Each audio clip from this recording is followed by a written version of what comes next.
Hello friends, welcome to my channel Medical Lectures by Dr. Shivakshi Dubey. Today I will discuss about tumors of the small intestine. One of my viewers have asked me to make video on this topic, so I have decided to make video on this topic, tumors of the small intestine. So here we go. Now let's study tumors of the small intestine.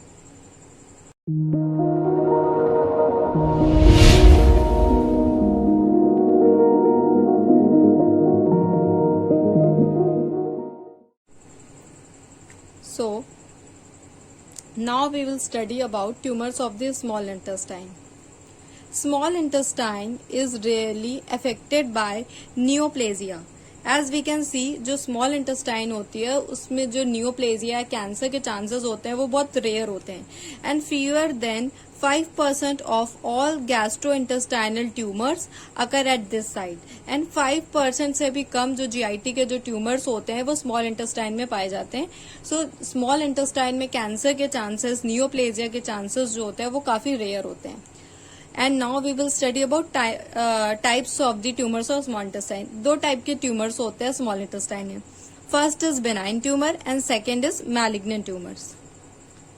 Benign tumors जो होता है वो non cancerous होते हैं, malignant tumors cancerous होते हैं. Now we will study about benign tumors. तो benign tumors जो होते हैं वो नॉन कैंसरस होते हैं. इसमें कौन कौन से आते हैं? एडेनोमाज आता है, गैस्ट्रोइंटेस्टाइनल स्ट्रोमल ट्यूमर्स आते हैं, लाइपोमाज आते हैं, हिमाटोमाज आते हैं. एंड मैलिग्नेंट ट्यूमर जो कि कैंसरस होते हैं उसमें कौन कौन से आते हैं? मैलिग्नेंट ट्यूमर्स भी रेयर होते हैं एंड इंक्लूड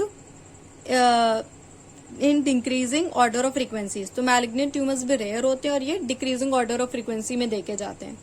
इसमें कौन कौन से आते हैं? Adenocarcinomas, neuroendocrine tumours, malignant GISTs, lymphoma, immunoproliferative small intestine disease.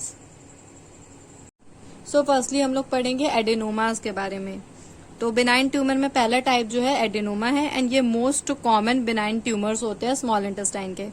Adenoma जो होता है वो ट्यूमर होते हैं जो कि नॉन कैंसरस होते हैं, अराइज करते हैं gland like cells of the epithelial tissue जो कि ऑर्गन्स में, कैविटीज ऑफ द ऑर्गन्स में पाए जाते हैं. तो एडेनोमा जो होता है वो most often found in the peri ampullary region. Peri ampullary region मतलब एम्पुला ऑफ वेटर और रीजन में पाए जाते हैं जो कि ओपन होता है first part of the small intestine that is duodenum. ये एम्पुला ऑफ वेटरी ओपनिंग होती है जहां पे pancreatic duct and bile duct जो होते हैं वो अपना सिक्रीशन पोर करते हैं इन द स्मॉल इंटेस्टाइन. तो ये most often peri ampullary region में पाए जाते हैं. एसिम्प्टोमेटिक होते हैं, जनरली इनके सिम्टम्स नहीं देखने को मिलते हैं. Occult bleeding or obstruction due to intussusception में कर.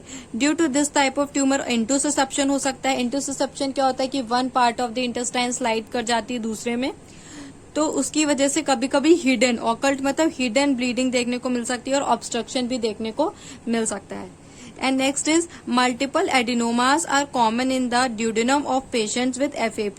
FAP क्या होता है? Familial adenomatous polyposis. तो जिन पेशेंट्स में FAP है that is familial adenomatous polyposis, वहां पे मल्टीपल एडेनोमास देखने को मिल सकते हैं उनके ड्यूडेनम में. And what is familial adenomatous polyposis? ये जो होता है ये एक रेयर इनहेरिटेड कंडीशन होती है जहां पे डिफेक्ट हो जाता है in the adenomatous polyposis coli gene. तो एक कोई APC जीन होता है उसमें डिफेक्ट की वजह से ये इनहेरिटेड कंडीशन होती है जिसकी वजह से सारे सिम्टम्स GIT डिस्टर्बेंसेस के, bloating, weight loss, diarrhoea, blood in the stool, cramps, ये सब इसमें देखने को मिलते हैं.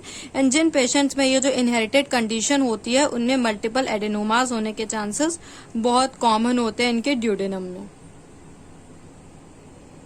Next is gastrointestinal stromal tumour. Gastrointestinal stromal tumour जो होता है वो स्टार्ट होता है early forms of special cells in the wall of the gastrointestinal tract में स्पेशल सेल्स होते हैं उसकी वॉल में जिसको कहते हैं इंटरस्टिशियल सेल्स ऑफ कजाल. तो वहां पे ये स्टार्ट होते हैं. ये सेल्स जो होते हैं पेस मेकर की तरह काम करते हैं और जो GIT वॉल में जो मसल्स होती है उनको सिग्नल्स भेजते हैं ताकि फूड एंड लिक्विड का मूवमेंट अप एंड डाउन हो सके. तो ये गैस्ट्रोइंटेस्टाइनल स्ट्रोमल ट्यूमर जो होते हैं स्पेशल सेल्स में होते हैं in the wall of the GI tract and इन सेल्स को कहते हैं इंटरस्टिशियल सेल्स ऑफ कजाल. फिर आता है लाइपोमा. लाइपोमा जो होता है वो third most common benign tumours होते हैं. इनकी वजह से ऑब्स्ट्रक्शन देखने को मिल सकता है. सो लाइपोमा की वजह से ऑब्स्ट्रक्शन देखने को मिल सकता है। And next is haematomas. Haematomas क्या होते हैं? नॉन कैंसरस ट्यूमर होते हैं made up of an abnormal mixture of normal tissues and cells from the area in which it grows. तो ये नॉन कैंसरस ट्यूमर होता है जो कि किससे बनता है? Abnormal mixture of normal tissues से एंड सेल से from the area in which it grows. So haematomatous polyp जो होता है इसमें कोई भी मैलिग्नेंट पोटेंशियल नहीं होता, बिनाइन होता है एंड प्यूट-जेगर सिंड्रोम में देखने को मिलता है। ये भी एक इनहेरिटेड कंडीशन होती है जिसमें पॉलिप देखने को मिलता है इन द जीआईटी ट्रैक्ट। तो ये हेमाटोमेटस पॉलिप होता है, इसमें एबनॉर्मल मिक्सचर ऑफ सेल्स होते हैं, जनरली जिस एरिया में ग्रोथ होती है वहीं पाया जाता है। Now we will study about malignant tumours of the small intestine. तो मैलिग्नेंट ट्यूमर्स में पहला कौन सा है? एडिनोकार्सिनोमास। एडिनोकार्सिनोमास क्या होते हैं? टाइप ऑफ कैंसर होते हैं दैट में occur almost anywhere in the body, कहीं भी हो सकते हैं, and they start in the glands that lines the inside of the organs. तो ये जो होते हैं कहाँ स्टार्ट करते हैं? ग्लैंड्स में, जो कि लाइन करता है इनसाइड ऑफ द ऑर्गन्स में। तो adenocarcinomas occur with increased frequency in patients with FAP, coeliac disease, small bowel Crohn's disease and Peutz-Jeghers syndrome. तो एडिनोकार्सिनोमा जो होते हैं उन पेशेंट में ज्यादा होता है जिनमें एफएपी होता है, जो कि मैं पीछे डिस्कस कर चुकी हूँ। सीलिएक डिजीज क्या होती है? एक ऑटो इम्यून डिसऑर्डर होता है जिसमें पर्सन में एबनॉर्मल इंटॉलरेंस हो जाता है टू ग्लूटेन एंड वो स्मॉल इंटेस्टाइन की ट्रैक को डिस्ट्रॉय करता है। फिर आता है स्मॉल बाउल क्राउन्स डिजीज, ये भी एक क्रॉनिक इन्फ्लेमेटरी डिजीज है डाइजेस्टिव ट्रैक की। एंड प्यूट-जेगर सिंड्रोम, ये एक इनहेरिटेड कंडीशन है। एडेनोकार्सिनोमा जो होता है एक रेयर कैंसर होता है and accounting for less than 5% of all GIT malignancy due to non specific presentation, diagnosis difficult. इसका जो एडेनोकार्सिनोमा होता है इसका प्रेजेंटेशन इतना स्पेसिफिक नहीं होता है, इस वजह से एडेनोकार्सिनोमा का जो डायग्नोसिस है वो बहुत डिफिकल्ट हो जाता है। एंड जो एग्जामिनेशन कैसे करते हैं? हम लोग इमेजिंग करवाते हैं, एंडोस्कोपिक टेक्निक को यूज करते हैं, बेरियम फॉलो थ्रू एग्जामिनेशन की हेल्प से पता लगाते हैं, स्मॉल बावल एंटेरोग्राफी कराते हैं, CT scan, enteroscopy, capsule endoscopy, mesenteric angiography, ये सब टेस्ट है जो कि हम लोग करवाते हैं ताकि हमें पता चले मैलिग्नेंट ट्यूमर्स में एडिनोकार्सिनोमा है कि नहीं। फिर ट्रीटमेंट जो करते हैं एडिनोकार्सिनोमा का वो सर्जिकल रिसेक्शन होता है। नेक्स्ट जो होता है मैलिग्नेंट ट्यूमर्स में वो होता है neuro endocrine tumours. Neuro endocrine tumours जो होते हैं वो हेट्रोजेनस ग्रुप ऑफ ट्यूमर्स होते हैं, ठीक है। और ये कहाँ से आते हैं? न्यूरो एंडोक्राइन सेल से आते हैं इन मेनी ऑर्गन्स। जिन कई सारे ऑर्गन्स में न्यूरो एंडोक्राइन सेल्स होते हैं तो वहां से डिराइव होते हैं, जैसे कि जीआईटी है, लंग्स है, थायराइड है, एक्सेट्रा। ये मोस्ट कॉमनली जो न्यूरो एंडोक्राइन ट्यूमर होता है वो कहाँ पे देखने को मिलता है? Small bowel, that is small intestine. And neuro endocrine tumour के सिम्टम्स क्या क्या होते हैं? एब्डोमिनल पेन, स्मॉल बाल में ऑब्स्ट्रक्शन देखने को मिलेगा, अपेंडिसाइटिस के सिम्टम्स देखने को मिल सकते हैं, एंड हिपैटिक मेटास्टेसिस की वजह से पेन देखने को मिल सकता है।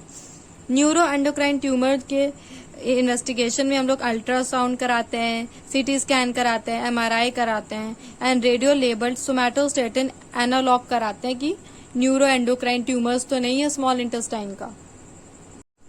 सो मैलिग्नेंट ट्यूमर्स जो होते हैं स्मॉल इंटेस्टाइन के, उसमें हम लोग आगे पढ़ेंगे लिम्फोमा। लिम्फोमा जो होता है वो नॉन हॉजकिन लिम्फोमा जो होता है। नॉन हॉजकिन लिम्फोमा जो होता है ये कैंसर होता है जो कि लिम्फेटिक सिस्टम होता है। इसमें एबनॉर्मली जो होता है वो व्हाइट ब्लड सेल्स का नंबर बढ़ जाता है, तो ये नॉन हॉजकिन लिम्फोमा होता है जो कि लिम्फेटिक सिस्टम में होता है। ये जो होता है इसमें ये जीआईटी को इन्वॉल्व कर सकता है as a part. Non Hodgkin lymphoma का पार्ट हो सकता है कि वो स्मॉल इंटेस्टाइन को अफेक्ट कर सकता है, लेकिन रेयरली ये गट में नहीं अराइज होता है, बट ये एज अ पार्ट कि जैसे कि कह सकते हैं कि जो नॉन हॉजकिन लिम्फोमा है इसका एक पार्ट हो सकता है कि एज अ जनरलाइज्ड वे में ये जीआईटी ट्रैक को अफेक्ट कर सकता है, बट पर्टिकुलरली ये गट में नहीं अराइज होता है। तो लिम्फोमा जो होता है वो मोस्ट कॉमनली अगर जो एज अ जनरलाइज्ड वे में देखा जाएगा वो किसको अफेक्ट करेगा? स्मॉल इंटेस्टाइन को अफेक्ट करेगा। स्मॉल इंटेस्टाइन जो होता है वो मोस्ट कॉमनली अफेक्टेड होता है। फिर बताया था most lymphomas are of B cell origin. ज्यादातर लिम्फोमा जो होता है वो बी सेल से ओरिजिन से होता है। It occur with increased frequency in patient with celiac disease, HIV, AIDS and other immunodeficiency states. तो ये जो लिम्फोमा होता है ये उन्हीं पेशेंट्स में होता है जिनमें सीलियक डिजीज होती है, HIV, एड्स और अदर जो इम्यूनोडेफिशिएंसी स्टेट्स होते हैं उनमें ही ये लिम्फोमा देखने को मिलता है, कैंसर देखने को मिलता है. सिम्टम्स क्या क्या देखने को मिलेंगे? कोलिकी एब्डोमिनल पेन देखने को मिलेगा, ऑब्स्ट्रक्शन दिखेगा, वेट लॉस दिखेगा, परफोरेशन भी कभी कभी देखने को मिल सकता है. और डायग्नोसिस में वही स्मॉल बाल की बायोप्सी कराएंगे, रेडियोलॉजिकल कंट्रास्ट स्टडीज कराएंगे, सीटी स्कैन इमेजिंग देखेंगे. एंड ट्रीटमेंट जो होता है लिम्फोमा का वो क्या करते हैं? सर्जिकल रिजेक्शन करते हैं, रेडियोथेरेपी करते हैं, कॉम्बिनेशन विद कीमोथेरेपी. तो ये क्या था? लिम्फोमा था. लिम्फोमा जो नॉन हॉजकिन लिम्फोमा है ये कैंसर होता है जो कि लिम्फेटिक सिस्टम में पर्टिकुलरली अराइज करता है. इसमें एबनॉर्मली वाइट ब्लड सेल्स का नंबर बढ़ जाता है. तो इसमें मोस्ट कॉमनली अगर जनरलाइज्ड वे में अगर इफेक्ट करेगा तो स्मॉल इंटेस्टाइन ही इन्वॉल्व होता है जीआईटी में. नेक्स्ट जो होता है malignant tumours of the small intestine है वो होता है immuno proliferative small intestine disease. इसको IPSID के नाम से भी जानते हैं. इसको हम लोग अल्फा हैवी चेन डिजीज भी कहते हैं, also known as alpha heavy chain disease. It is a rare condition occurring mainly in Mediterranean countries, the Middle East, India, Pakistan, North America. तो ये जो होता है ये रेयर कंडीशन होती है जो कि मेडिटेरियन कंट्रीज में देखने को मिलती है. And it is a variant of B cell lymphoma of MALT type. ये भी जो होता है ये बी सेल लिम्फोमा का ही वेरिएंट होता है जो कि अफेक्ट करता है mucosa associated lymphoid tissue in the gastric mucosa. ठीक है. And it is often associated with Campylobacter jejuni infection. और इसके साथ ऐसा भी हो सकता है कि कैम्पाइलोबैक्टर जेजुनी इन्फेक्शन भी हो. Small intestinal mucosa is affected. तो इसमें इम्यूनोप्रोलिफरेटिव स्मॉल इंटेस्टाइन डिजीज में स्मॉल इंटेस्टाइनल म्यूकोसा अफेक्टेड होता है एंड प्रॉक्सिली वहां पे लिम्फोप्लाज्मोसिटिक इन्फिल्ट्रेट देखने को मिलता है. लिम्फोसाइट्स, प्लाज्मोसाइट्स ये सब उसमें देखने को मिलते हैं. फिर सिम्टम्स क्या क्या होते हैं? Malabsorption, anorexia, fever. Malabsorption देखने को मिलता है, एनोरेक्सिया है, फीवर ये सब देखने को मिलेगा. टेस्ट में सीरम इलेक्ट्रोफोरेसिस हेल्प करता है पता लगाने में. एंड ट्रीटमेंट में लॉन्ग टर्म एंटीबायोटिक दे सकते हैं एंड अगर उससे भी नहीं ठीक हुआ तो कीमोथेरेपी दी जाती है. अभी तक हमने बिनाइन ट्यूमर देखे कि एडेनोमास में क्या होता है, गैस्ट्रोइंटेस्टाइनल स्टोमल ट्यूमर, लाइपोमा, हिमाटोमास में क्या होता है, और मैलिग्नेंट ट्यूमर्स में एडेनोकार्सिनोमास में क्या होता है, न्यूरोएंडोक्राइन ट्यूमर्स में क्या होता है, malignant GIST, lymphoma and immunoproliferative small intestine disease. Now we will as a whole मैं आपको ये बताना चाहती हूँ कि अगर स्मॉल इंटेस्टाइन में ट्यूमर है तो एज अ होल क्या क्या सिम्टम्स देखने को मिलेंगे.